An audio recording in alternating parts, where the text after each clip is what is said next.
Germany was not standing still on the proximity fuse. Rheinmetall Borsig investigated acoustic fuses triggered by engine noise. Other programs explored electrostatic and capacitive detection. Radio fuse concepts were developed, revised, and shelved.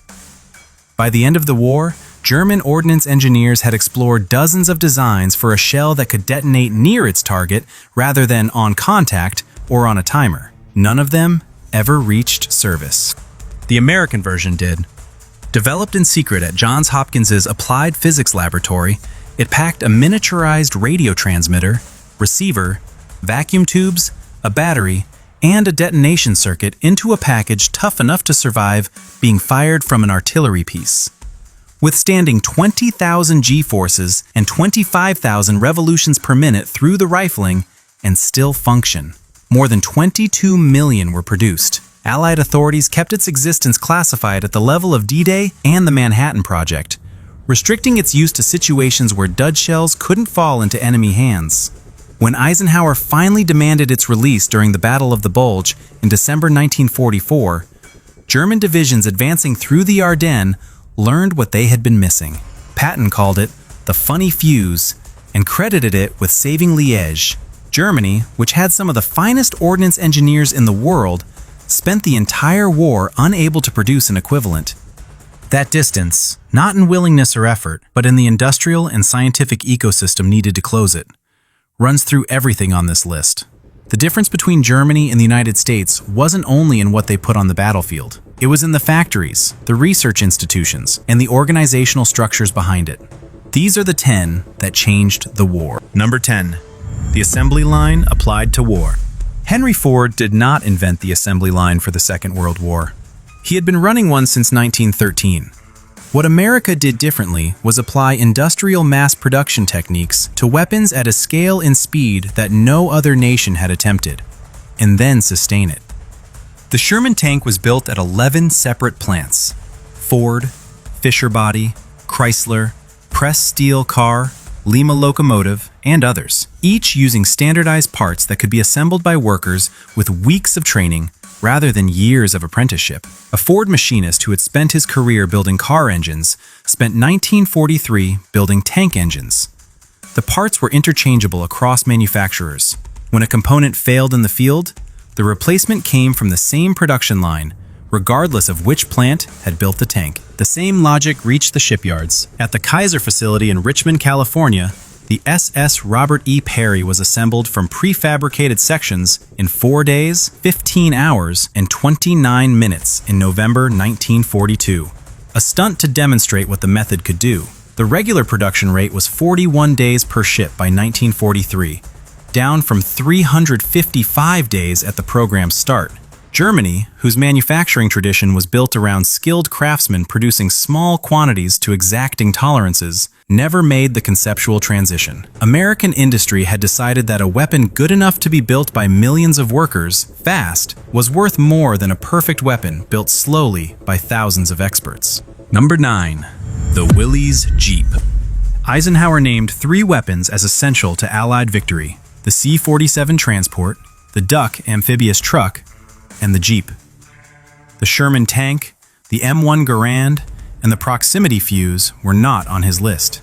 The Jeep was. What the Jeep represented wasn't mechanical. Quarter-ton, four-wheel drive vehicles existed before 1941. The revolution was doctrinal.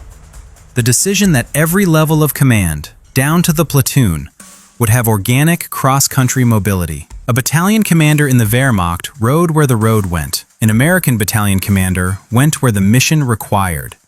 And 647,000 Jeeps, built by Willys and Ford to a standardized specification with interchangeable parts, made sure of it. Allied forces who received them under Lend-Lease prized them above almost any other piece of equipment. German forces who captured them knew immediately what they were dealing with. A vehicle their own production system had nothing ready to match in off-road capability and sheer volume. Number 8. Tactical radio. The SCR-300 and SCR-536.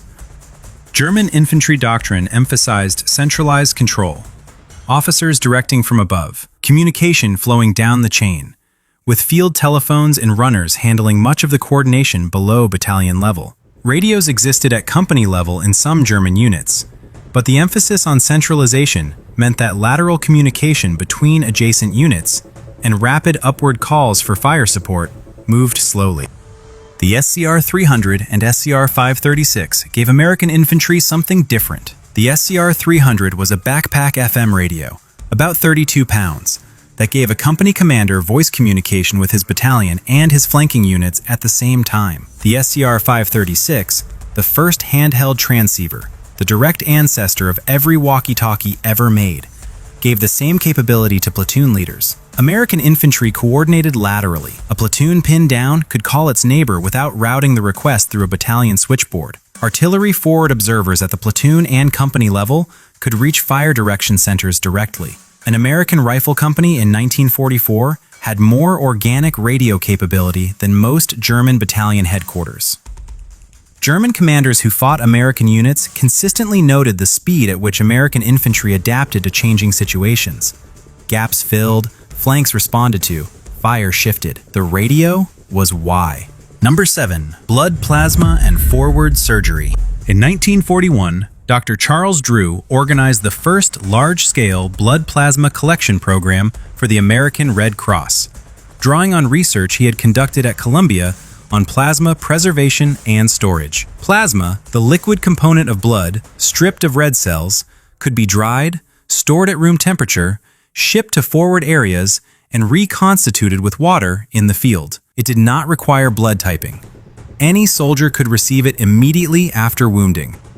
What followed was a survival system with no parallel in the German or Japanese medical corps. A wounded American soldier who reached a forward surgical hospital had dried plasma on the spot, blood type matching waived, and a mobile surgical team positioned to operate within the hour. The forward hospitals themselves followed the advance, compressing evacuation times from days to hours. German wounded faced a longer chain. Fewer forward resources, no equivalent plasma program, and more time bleeding before reaching care. The system, plasma collection, dried storage, forward positioning, and the conviction that keeping soldiers alive ranked as high as keeping them armed, was the innovation. Number 6. The VT proximity fuse. It fit inside an artillery shell. It contained a miniaturized radio transmitter, receiver, vacuum tubes, a battery, and a detonation circuit. 130 components in a package tough enough to survive being fired from a cannon. When the shell passed within 70 feet of a target, the reflected radio waves triggered the detonation. The shell exploded above the ground, raining shrapnel downward on troops who had learned that hitting the dirt was how you survived artillery.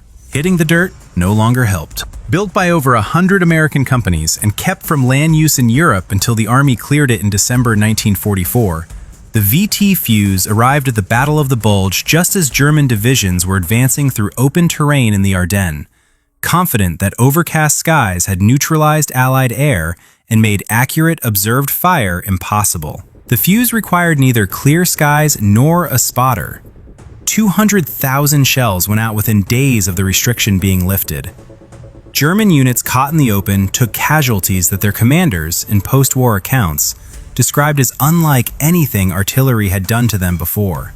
Churchill credited the fuse with defeating Germany's V1 campaign over Britain. Patton credited it with saving the Ardennes. A weapon that detonated near its target instead of on it, conceived at Johns Hopkins, built across American industry, guarded like a state secret, was the one Germany spent the entire war trying and failing to match. Number 5. The Liberty Ship. Henry Kaiser had never built a ship before 1940. He had built dams. His approach to the Liberty Ship program was the approach of a construction engineer who had never learned that ships were supposed to be built differently. He would divide the vessel into prefabricated sections, manufacture them in separate facilities across the country, and weld them together at the shipyard like components on an assembly line. The result was 2,710 Liberty ships, built between 1941 and 1945, an average of 3 every 2 days at peak production. The SS Patrick Henry, the first, required 244 days. The SS Robert E. Peary, the record holder, was launched in 4 days and 15 hours. In a single year, 1943, German U-boats were sinking Allied ships faster than Allied yards had ever built them. Kaiser's program reversed that equation. Each ship could carry 2,840 jeeps, or 440 tanks, or 230 million rounds of rifle ammunition. Germany sank them by the hundreds. America built them by the thousands.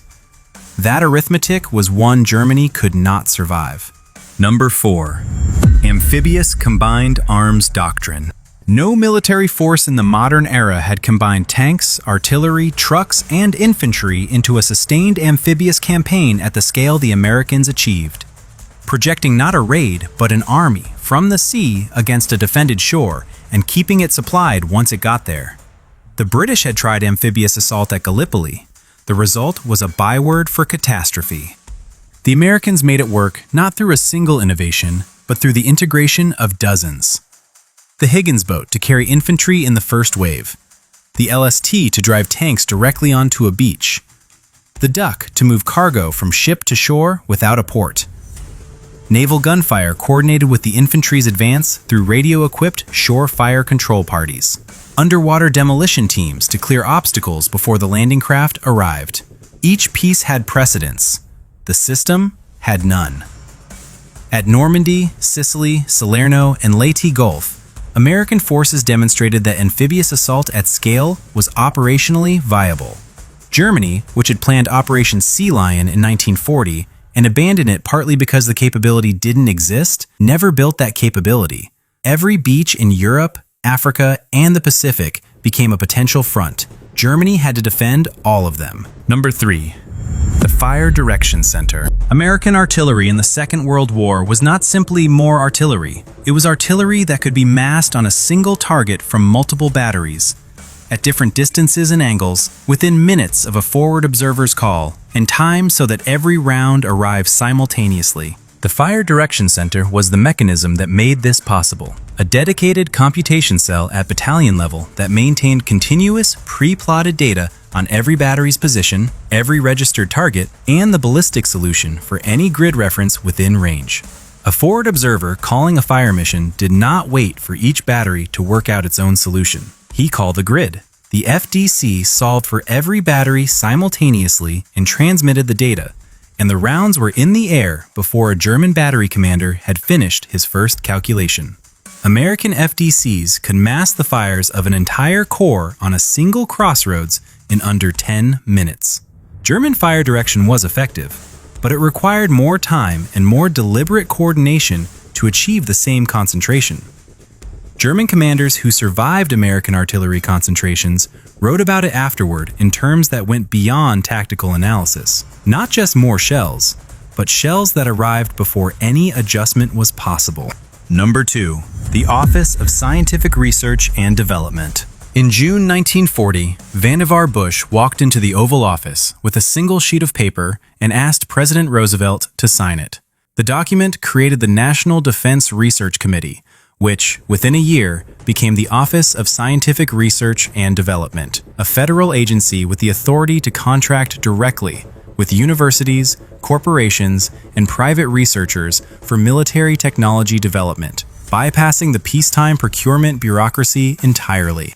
The OSRD spent $450 million, roughly $8 billion in today's terms, and produced the proximity fuse, advanced radar systems, the mass production of penicillin, improved explosives, and the foundational research that led to the atomic bomb. Bell Laboratories developed components for the fuse. Radar came out of MIT's Radiation Laboratory. Johns Hopkins ran fire control research. The insight driving all of it was the same. The people who understood physics, chemistry, and electronics weren't inside the War Department. They were in universities and corporate research labs. Bush went to where the knowledge was, contracted it into national service, and gave it a budget. Germany had excellent scientists. What it lacked was the institutional machinery to connect them, a bridge from a university physics department to a factory floor, built fast enough to matter. Number 1. The Manhattan Project. Germany had a nuclear weapons program. It was called the Uranverein, the Uranium Club. And it included some of the finest physicists in the world: Werner Heisenberg, Carl Friedrich von Weizsäcker, Otto Hahn. What it no longer had were the scientists who had fled Nazism: Einstein, Fermi, Szilard, Teller, all of whom ended up, eventually, at Los Alamos. After the German surrender, the captured scientists were held at Farm Hall, a country house in England, where their conversations were secretly recorded. On August 6, 1945, when they heard a BBC report that an atomic bomb had been dropped on Hiroshima, Heisenberg's first response was disbelief. He did not think it was possible. He had calculated, incorrectly, that a bomb would require tons of fissile material, rather than kilograms. The gap between his estimate and the actual design was not any one thing. Germany had fragmented its nuclear effort across competing institutions. Allied bombing disrupted its heavy water supply. The émigré scientists it had expelled were at Los Alamos. And Heisenberg's critical mass calculation, which had persuaded German leadership that a wartime bomb was impractical, was wrong by a factor of roughly 1,000. The Manhattan Project employed 130,000 people across 30 sites in 3 countries. It cost $2 billion. It was completed in under 3 years from concept to deployment. What it represented was not just the bomb. It was the culmination of everything on this list. Assembly line production applied to uranium enrichment, the OSRD's institutional framework scaled to a continent, and the scientific talent Germany had driven into exile, absorbed, and deployed at Los Alamos. Germany feared American weapons. What it should have feared was the country that built them. If you come here for the history underneath the history, the weapons, the decisions, and the real reasons the war went the way it did, subscribe and turn on notifications. We'll be back.